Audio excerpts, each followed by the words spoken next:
Thanksgiving travel period technically started yesterday and will wrap up on Monday. Here's a couple fun facts for you. Where Texans are traveling to this Thanksgiving holiday domestically, if they're flying, the most popular destination right now is Orlando, Florida. And if they're flying internationally, a lot of people are going to be heading to Rome, Italy. So ciao to them. The first phase of development will be taking this dirt road and making it into a paved one, stretching from one property line all the way to Harvey Road, which will also be expanded into 4 lanes.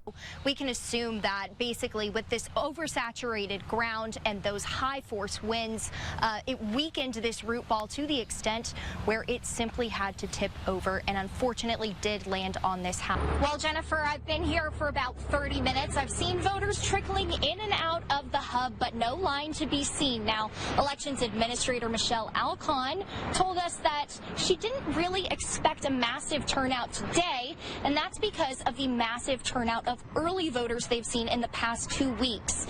So along with Sweet Jackson here, there are 26 other dogs that are in need of a loving home, and you can have them all for free. That's right. I mean, how could you say no to this sweet face? How could you say no? And in just a few weeks, the hope is that all of these habitats will be filled with animals from across the Amazon.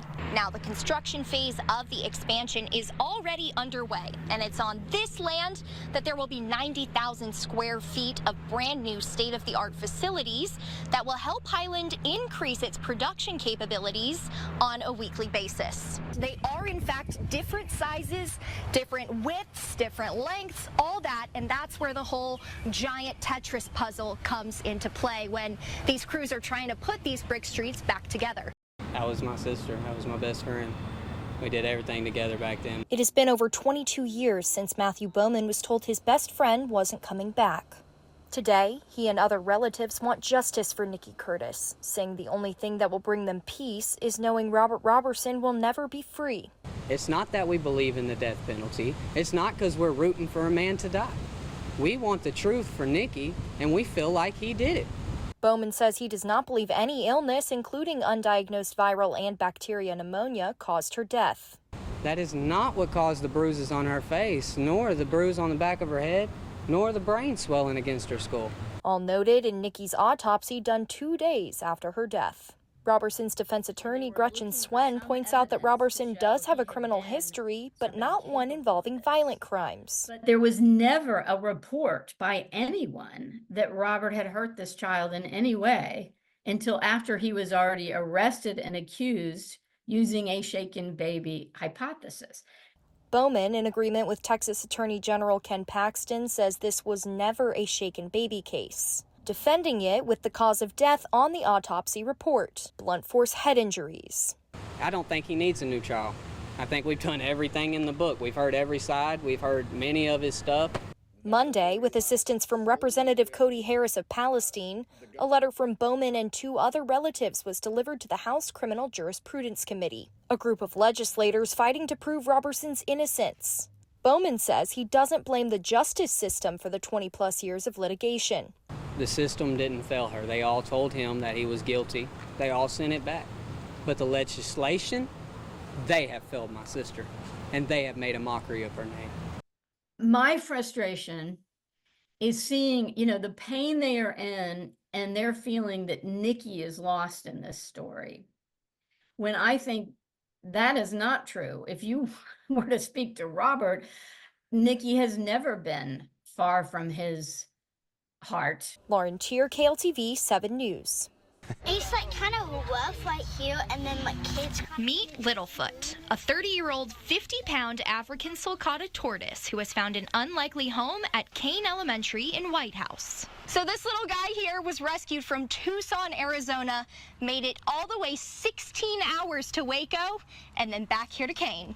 After posting in a sulcata rescue Facebook group, first-grade teacher Kelly Bonnet found just what she was looking for. A lady immediately reached out and said, I have the perfect one. He's very friendly. That just kind of started the ball. And perfect for our kids. Bonnet, along with first-grade teacher Allison Thompson and second-grade teacher Allie Wilborn, say they are looking forward to seeing their students learn from him.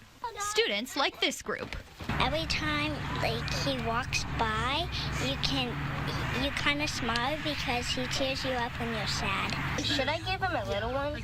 So I think having them out here getting a love for nature and a love for animals is important, and raising awareness for animals like him. I think it also inspires kids to get more hands-on with their learning, which we know helps them retain more knowledge. His backstory, kind of this little underdog story, really kind of tore at our hearts. As a young tortoise, Littlefoot was bullied by a sibling tortoise, and his prior owners had him in an enclosure that stunted his growth. We felt like there are definitely some kids that could identify with that and bond with him over that. My favorite part about Littlefoot is that he has a wrinkly neck and it looks like a grandma neck. The hope is that Littlefoot has found his forever home. Lauren Tier, KLTV 7 News. Is that your answer? How do you interact? Really? Okay. Dr. Gary Spence and his team, along with Tyler Rescue Nicholas Pet Haven, have seen the day-to-day progress of 6 dogs, all of them brought to the animal hospital in dire need of medical attention back in September.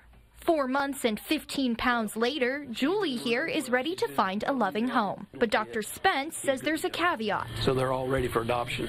But again, you've got to realize where these dogs came from, how these dogs have lived their lives. At the Smith County Animal Shelter, there are 11 dogs from this case, and all passed behavioral testing to make sure they're adoptable. They're fat and healthy. And also considered hero dogs. 9 of them donate blood to the Tyler Animal Emergency Clinic to save the lives of other dogs in need. It's very enlightening to see from where they come from to the way that they act and they are now. There's a half smile. Smile right there.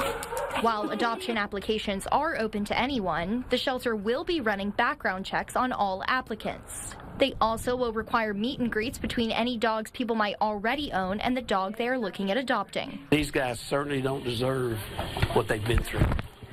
Do you deserve that? No, I didn't. Sweet Beretta went from having weights tied around her neck to waiting patiently for back scratches. They've gone from a very horrible situation and they have turned 180 degrees and they are ready to become part of a family. Lauren Tier, KLTV 7 News.